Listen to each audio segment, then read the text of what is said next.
কথা ধারাবাহিক নাটকটি আসা মাত্র দেখতে চাইলে এখনই চ্যানেলটি সাবস্ক্রাইব করে পাশে থাকা বেল আইকনটি বাজিয়ে দিন।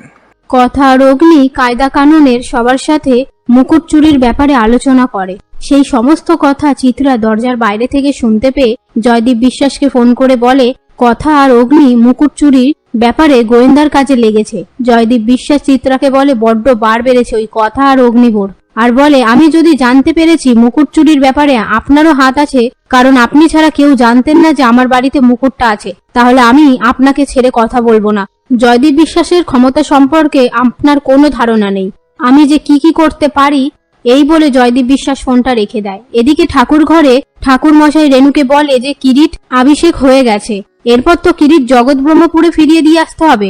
রেনু ঠাকুর মশাইকে বলে তাহলে তো আমাদের কথা মাকেই জগৎ ব্রহ্মপুরের আশ্রমে কিরিট ফিরিয়ে দিতে যেতে হবে। কথা বলে আমি যাব তখনই, কথা বলে আমি যাব ঠিক তখনই লেখা কথাকে বলে হ্যাঁ তোমাকেই তো যেতে হবে, তুমি যেমন কিরিট মাকে পরিয়েছিলে তেমনি তোমাকেই কিরিট খুলতে হবে। এরপর কথা মানদীর কিরিট খুলে হাতে নিয়ে দেখে হাতের লোহার মতন ঠেকছে, সেটা নিয়ে কথার মনের মধ্যে একটা খটকা লাগে।